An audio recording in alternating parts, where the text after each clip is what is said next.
Sebelum melanjutkan, jangan lupa subscribe dulu, terima kasih. Bab 6. Sosok kurus kecil berjongkok di sudut jalan yang tidak mencolok sambil menguap lebar. Matanya yang setengah tertutup menatap tim patroli yang berkeliaran di jalan yang ramai saat dia mengeluarkan sebuah apel dari balik pakaiannya dan mulai menggigitnya untuk menunjukkan kebosanannya.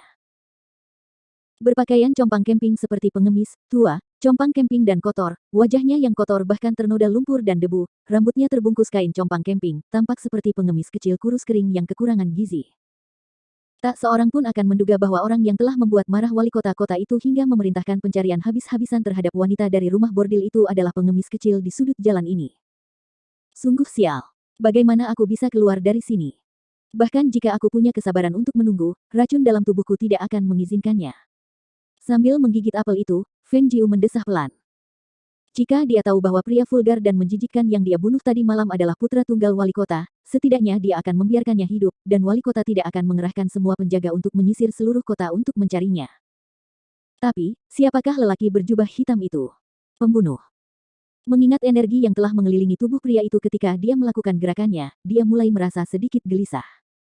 Dia mengira bahwa setelah terlahir kembali, dia paling-paling hanya harus hidup di bawah kekuasaan dinasti kuno. Siapa yang mengira bahwa orang-orang di sini membudidayakan keabadian? Kultivasi abadi, itu adalah sesuatu yang memasuki alam fantasi.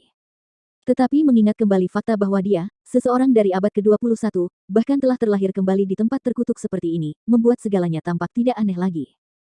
Kultivasi abadi. Maka seluruh persenjataan keterampilan yang dimiliki tubuhnya tidak akan berarti apa-apa di hadapan para kultivator keabadian ini. Dia melempar apel yang setengah dimakan itu dan duduk di sana sambil mendesah dalam hati, putus asa. Sampai sebuah suara yang jernih dan jelas terdengar tepat di hadapannya. Kling, kling, kling. Mangkuk pecah di hadapannya tiba-tiba memiliki bongkahan perak kecil yang berputar membentuk lingkaran di dalamnya sebelum berhenti di tengah. Feng Jiu menatap kosong ke arah perak di dalam mangkuk pecah itu dan mengambilnya untuk memeriksanya.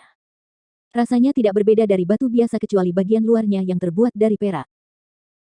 Dia mendongak dan menoleh ke arah orang yang telah melemparkan bongkahan perak ke dalam mangkuknya dan melihat punggung lebar seseorang yang mengenakan jubah hitam.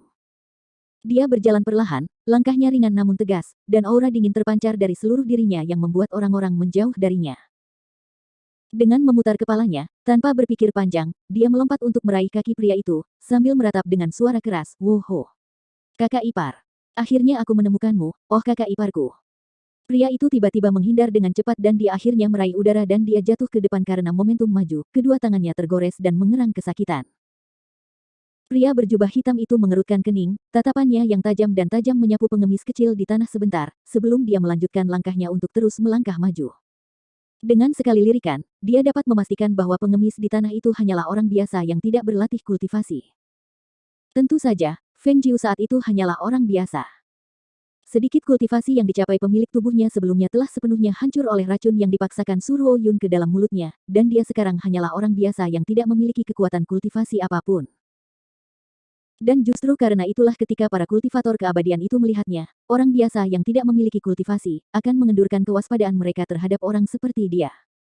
Kakak ipar, jangan tinggalkan aku.